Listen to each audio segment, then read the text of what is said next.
Next, please. نعم ما سؤالك أنت؟ هل المسيح قتل الدجال؟ Her question is, did Jesus, the promised Messiah, kill the Dajjal? What is the Dajjal? First define that, then we will see whether he killed or not. And again, we must find out whether the killing of the Dajjal is in one stroke, or is it a process, long process of fight against the Dajjal and ultimate victory over him. So, with reference to the answer of these two questions which I have myself raised, I'll answer your question now. السؤال هو هل قتل المسيح الإمام المهدي والمسيح الموعود هل قتل الدجال؟ يجيب أمير المؤمنين على هذا السؤال بأنه يجب أولا أن نعرف من هو الدجال أو ما هو الدجال.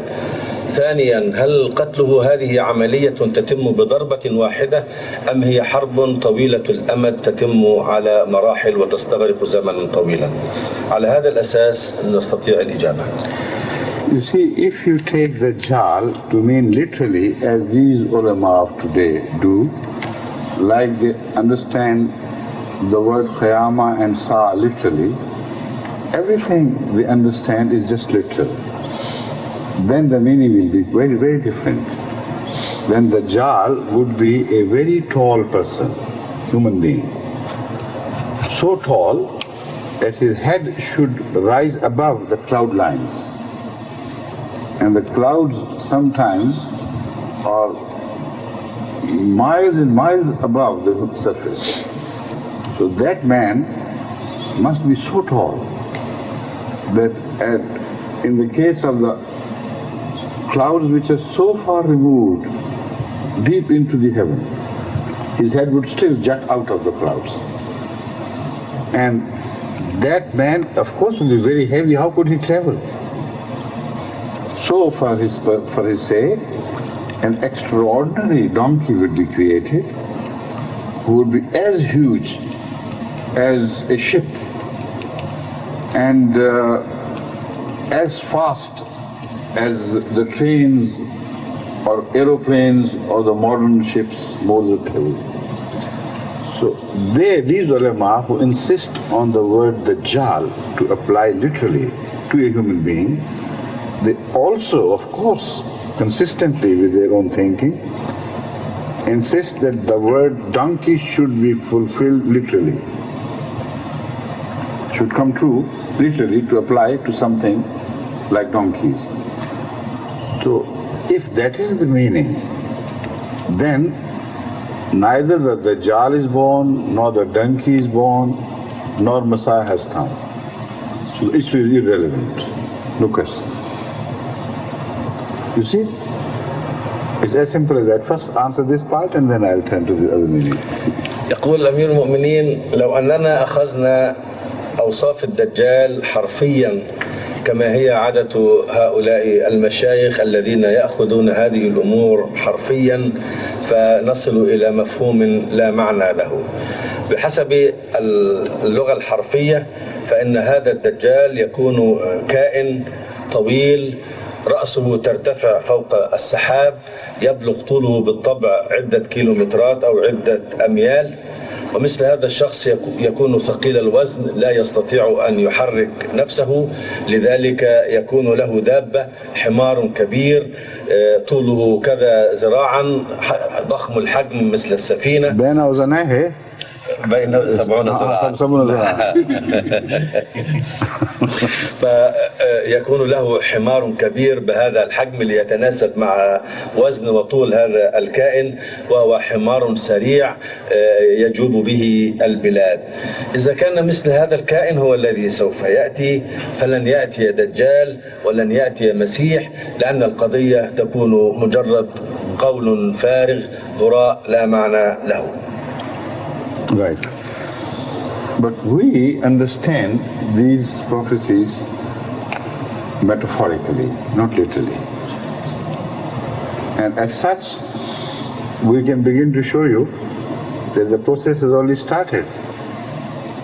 see, Dajjal is, in fact, applies to a people, a huge people, very powerful people who will be the greatest enemies of Islam.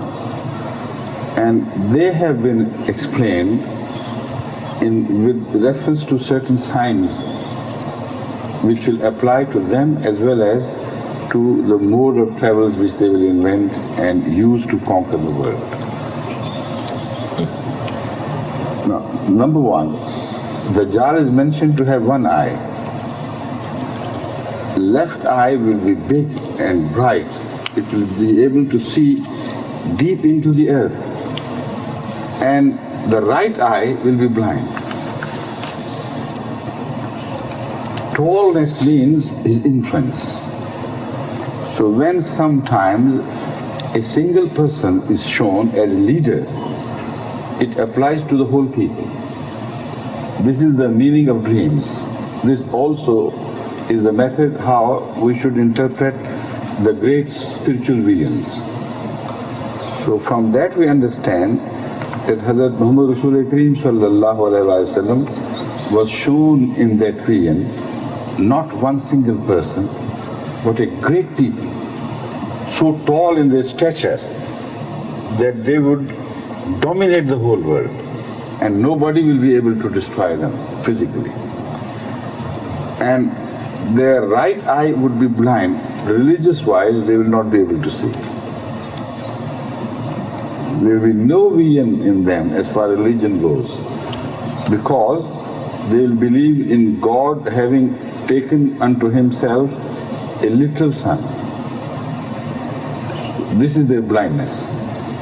But as far as their worldly insight and sight is concerned, they will achieve great things. They'll see deep underneath the surfaces. You see, all the Arab oil is a witness to this fact, that this was unearthed by them, by the Dajjal, and all the hidden treasures of the world have been mapped now clearly, because they can see underneath through those highly developed instruments, scientific instruments, which they themselves invented. So this is the meaning of the one eye being blind and the other eye being more than sharp, much sharper than the other human eyes. Now this also has been mentioned in Surah Kaf in the end, and that prophecy applicable to the future has got fulfilled in the case of Dajjal. That is why I believe that all that Hazrat Rasul Kareem said, what he said with reference to the Quran, nothing from himself. Surah Kaf in the end tells us, أَفَحَسِبَ الَّذِينَ كَفَرُوا أَن يَتَّخِذُوا عِبَادِي مِن دُونِي أَوْلِيَاءَ إِنَّا أَعْتَدْنَا جَهَنَّمَ لِلْكَافِرِينَ نُزُلًا الَّذِينَ ضَلَّ سَعْيُهُمْ فِي الْحَيَاةِ الدُّنْيَا وَهُمْ يَحْسَبُونَ أَنَّهُمْ يُحْسِنُونَ صُنْعًا. And you know Surah Kaf, according to Hazrat Rasul Kareem sallallahu alaihi wasallam, applies to Christianity. In the beginning, their deviation they took from the right path is mentioned. In the end, what they will reach ultimately, that has been described. So, worldly wise, they will be a great people who will create great things, so great that they would say, أَنَّهُمْ يُحْسِنُونَ صُنْعًا. What better manufacturer can you show than ourselves? This is Dajjal. Because Dajjal is mentioned always with reference to Masihiyat. Al-Masih Dajjal. So this is the end of Masihiyat, which will turn into Dajjal. And this is the meaning of the hadith with reference, with all the hadith with reference to Dajjal, which is supported by the Holy Quran, by the same surah, as Anwar sallallahu alaihi wasallam mentioned with reference to Dajjal itself. You see, when people got afraid of Dajjal and his influence, Rasulullah said, don't worry, read every day before going to sleep, read the first 10 verses and the last 10 verses of Surah Al-Kahf. If they were not related to Dajjal, why should he advise? So they are clearly related to Masihiyat and in the beginning and Masih Dajjal in the end. Everything is so clear, it falls into step. يقول أمير المؤمنين أننا إذا نظرنا إلى موضوع الدجال وفهمنا العلامات والأحاديث الواردة بشأنه على سبيل المجاز، فإننا يتبين لنا أن العملية قد بدأت فعلا. يجب أن ننظر إلى هذه الأحاديث ونفهمها كما تفهم الكشوف والرؤى، لأنها أمور مجازية رآها النبي صلى الله عليه وسلم وأخبر بها ليس من عند نفسه وإنما طبقا لما في القرآن ولوحي الله تعالى له. فمثلا فيما يتعلق بالدجال من أنه طويل القامة، الرجل الطويل يرمز إلى القوم الأقوياء ذوي السلطان. وطبعا لأن النبي صلى الله عليه وسلم حذر من الدجال، فهؤلاء القوم لا بد أن يكونوا أعداء للإسلام. وقد أعطانا بعض العلامات الدالة عليهم من طريقة حياتهم وطرق مواصلاتهم وبعض صفاتهم وأخلاقهم. فمثلا الدجال له أعور العين اليمنى بينما عينه اليسرى كبيرة بارزة ناتئة، فالعين اليمنى ترمز للبر والخير والأمور الروحانية، فهو لا يرى، هؤلاء القوم لا يرون هذه الأمور الروحانية. أما العين اليسرى فهي كبيرة ناتئة قوية تدل على أنه شديد البصر، يستطيع أن يرى حتى في الظلام. وهؤلاء القوم استطاعوا أن يرسموا خرائط المعادن والبترول في العالم كله، وهم الذين استخرجوا هذه الأشياء بعينهم هذه الدنيوية. وقد أشار النبي صلى الله عليه وسلم إلى أن من يريد أن يتقي فتنة الدجال فليقرأ فواتح الكهف وخواتمها. ففواتح الكهف تشير إلى هؤلاء القوم الذين قالوا اتخذ الله ولدا، وهؤلاء هم النصارى. وخواتم سورة الكهف تشير إلى نهايتهم وماذا سيصلوا إليه. يقول القرآن: هؤلاء القوم الذين ضل سعيهم في الحياة الدنيا وهم يحسبون أنهم يحسنون صنعا، ستكون لهم إنجازات تكنولوجية كبيرة عظيمة جدا، ولكن هذا كله ضائع يؤدي إلى هلاكهم وخرابهم وضياعهم روحانيا. فمآلهم مآل هؤلاء الذين قالوا اتخذ الله ولدا، مآلهم عن طريق هذا الدجل إلى هذا الضلال وهذا الضياع. فالدجال إذن هي الأمة النصرانية التي تسيطر على العالم منذ القرن الماضي. Did you say شديد البصر? This big eye is a character of the animals which see in darkness. I know what I mean to say is the Holy Quran speaks of the sharpness of eye as hadid al-basar. نعم. بصرك اليوم حديد. بصرك اليوم حديد. نعم. Yes. نعم. شديد وحديد. نعم. حديد. The second thing is about this Dajjal.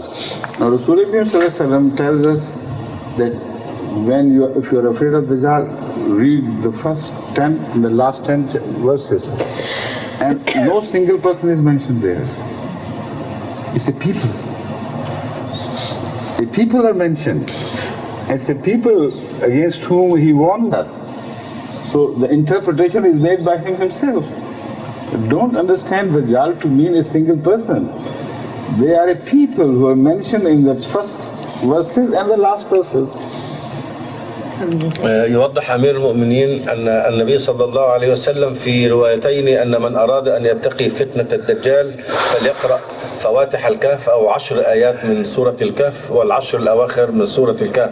فكأن النبي صلى الله عليه وسلم وضح وفسر بنفسه من هو هذا الدجال. ليس في هذه الآيات إشارة إلى شخص واحد، وإنما هي إشارة إلى أقوام. Now about killing of Dajjal. Those people who think that this Dajjal will be killed by sword, they're wrong. Hazrat sallallahu alayhi wa sallam speaks of the latter days when Dajjal will emerge and Jesus will come. And Hazrat Rasulullah Kareem sallallahu alayhi wa sallam has clearly mentioned that when Masih Maud will intend to fight Dajal, God would tell him, no, do not do it with swords and with weapons. Why? Because Allah will tell him, we have created two great people, very powerful nations. And la yadane li ahadin li qitalihima. And God has not given any human being two hands to fight these two people. So recede under the cover of the mountain. Recede to the shadow or cover of the mountain and pray to Allah. With your prayer, God will melt him ultimately. So this is the meaning of killing of Dajjal as understood by Hazrat Rasul Kareem Sallallahu Alaihi Wasallam himself. How can a Maulvi understand better than Muhammad Rasulullah Sallallahu Alaihi Wasallam? It's all very clear. And that is what has started.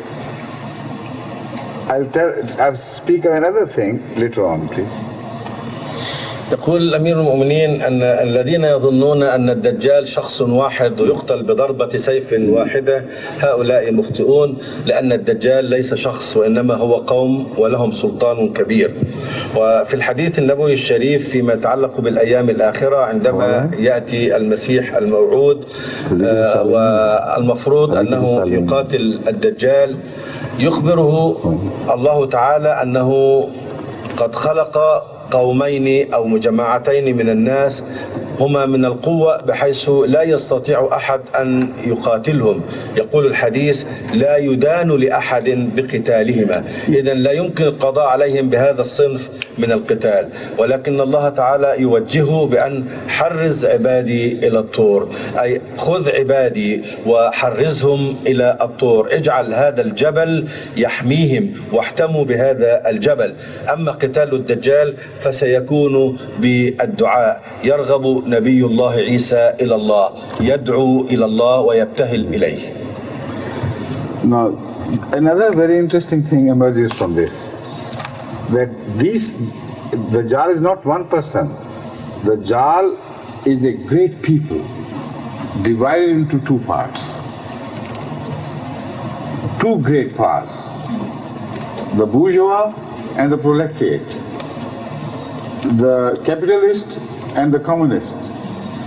So it is the Christian world which got divided into two parts. Fascinating, how clearly Allah had told everything to Hazrat Muhammad Rasulullah that Dajjal will be found in the form of two great powers, but both emerging from Christianity. So the world of Christianity, about 70 some years before, got divided into two parts. And one was proletariats, that is communists. The other was capitalists, that is American bloc and Russian bloc. This was created. So Hazrat Rasul prophesied that without you fighting them literally with your swords, God will listen to your prayers and will begin to melt them, like salt melts into water. It takes some time.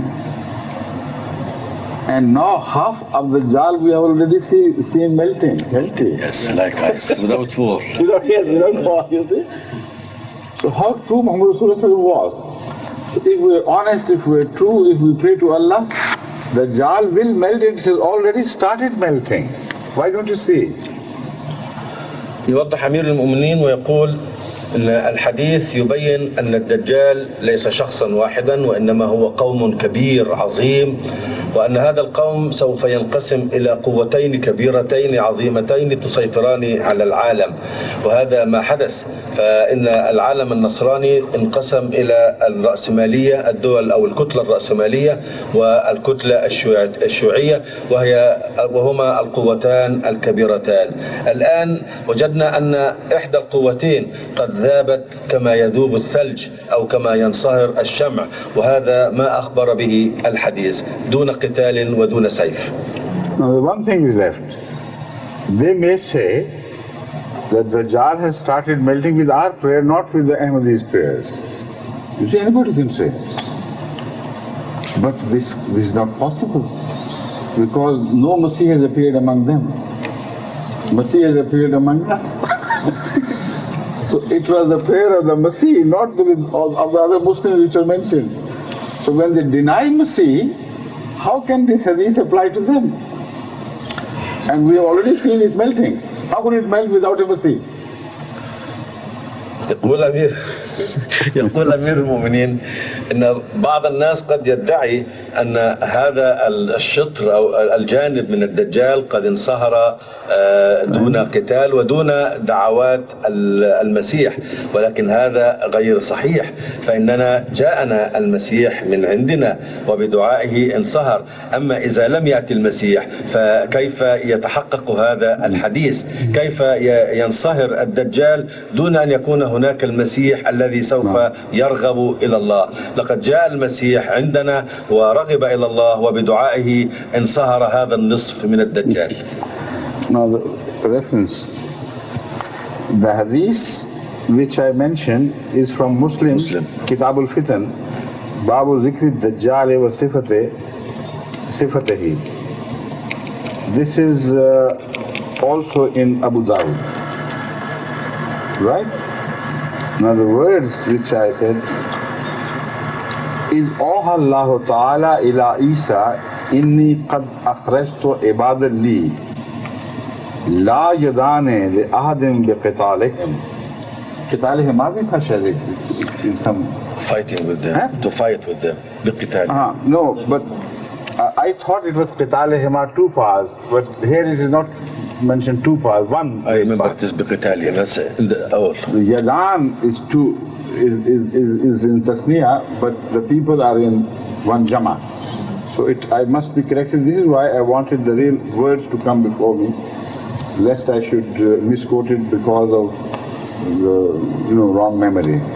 So I quote this now exactly from this hadith.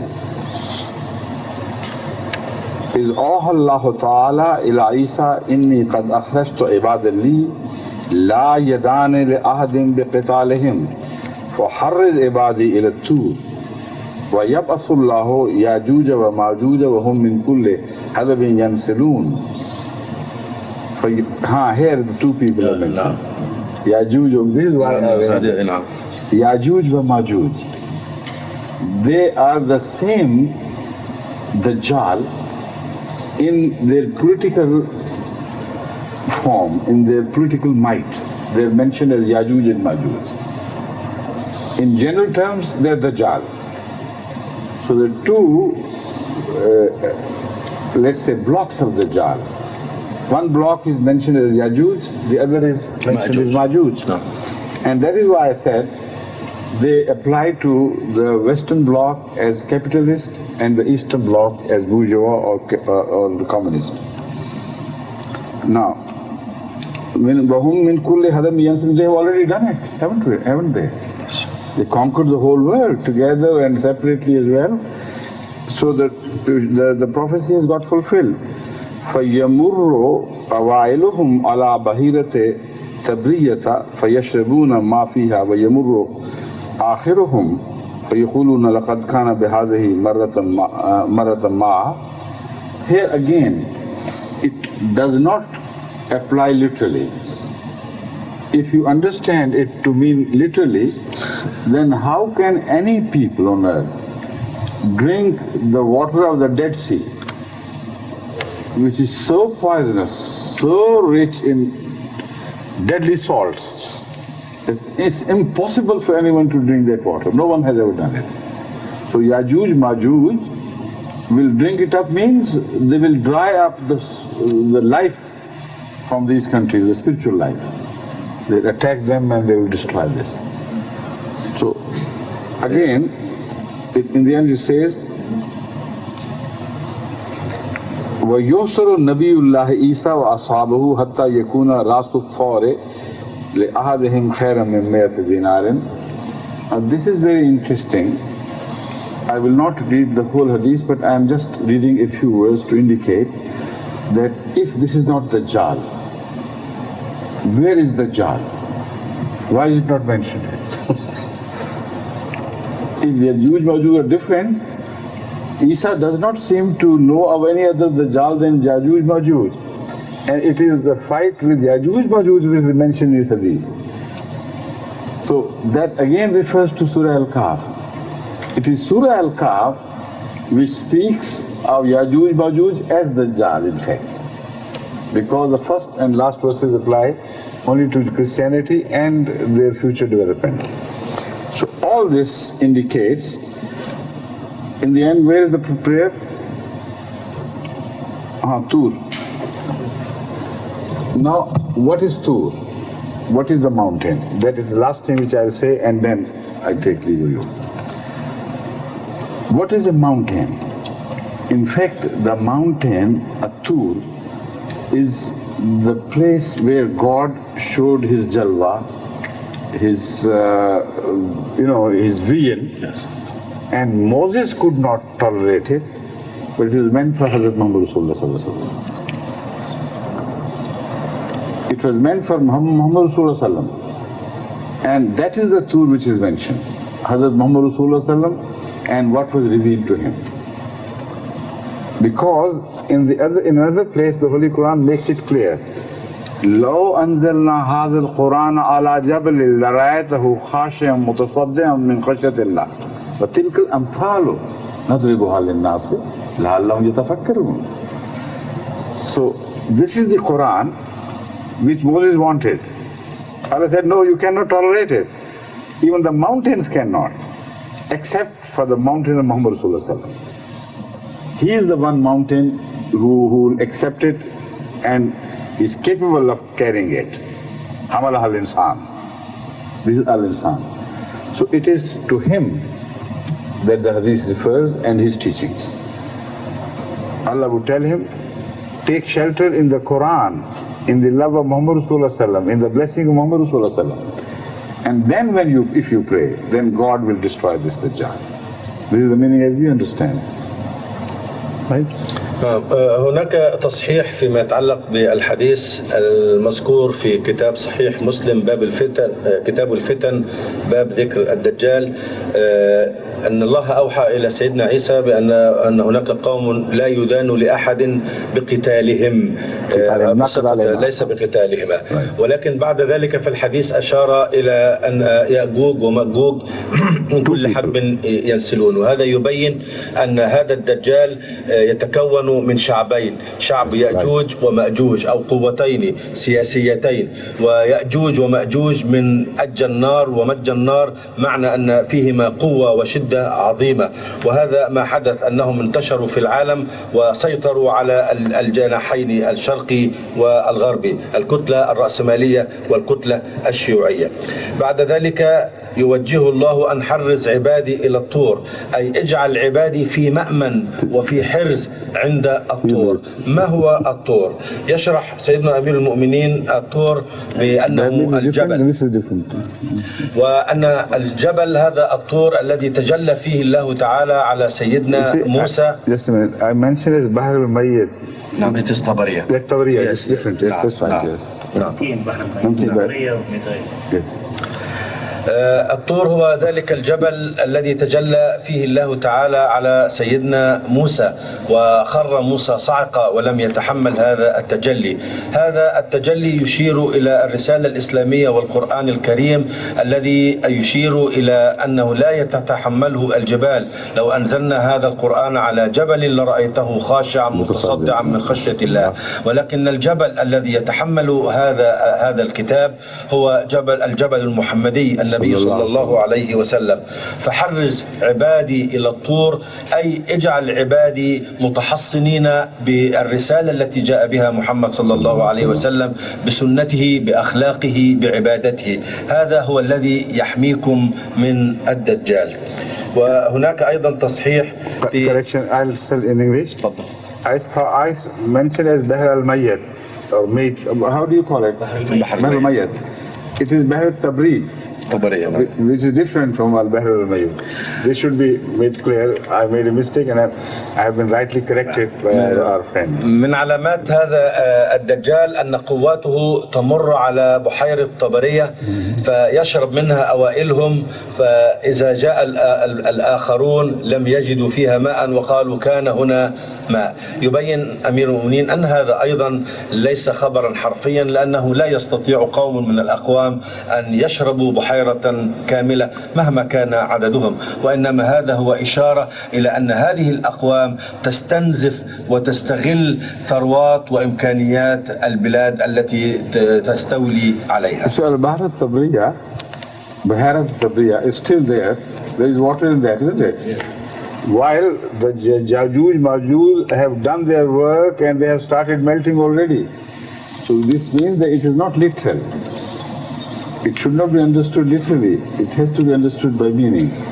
One meaning could be, they will be so big, so numerous, that they could literally drink up all the water. And this is true. This is true, but it is only a metaphorical meaning. You see, the metaphorical meaning, metaphorical meaning is one which I mentioned before, that they will destroy the life force source of all these people. That is the meaning. Number two, they will take all these forces. Yes. The second, if you must consider it literally, it is only a matter of possibilities which is discussed, to indicate their being so numerous, that they would be so numerous, these Dajjals, that they would be capable, if all put all together, they could drink the water. That can be the only literal meaning which is acceptable. Otherwise, because it has not happened, while we know Yajuj Majuj have appeared, they have already conquered, they have started melting. So, in the end, I must emphasize that the literal meaning is not mentioned at all. It has to be metaphorical. Translate this last bit and that's enough, okay? يؤكد أمير المؤمنين أن كلمة بحيرة طبرية لا تعني حرفيا البحيرة، وإنما تعني من الناحية المجازية أن هؤلاء الأقوام من الكثرة ومن القوة بحيث يستطيعون شرب مياه بحيرة. This we say in our country. We are very big and we can drink the river. Right. You see, this is an Arabic style of saying, expressing. No. This is what you say. But I say this is literal, still literal. But I prefer the metaphorical meaning. Because water is life source. They will deprive them of their life sources. فبحيرة طبرية هي من المياه العذبة وتتوقف عليها حياة الناس، فشربهم لهذه المياه معناها أنهم يسحبون أسباب الحياة من الشعوب التي يحتلونها. Okay. Assalamu alaikum. وعليكم السلام. Inshallah, next time. إن شاء الله.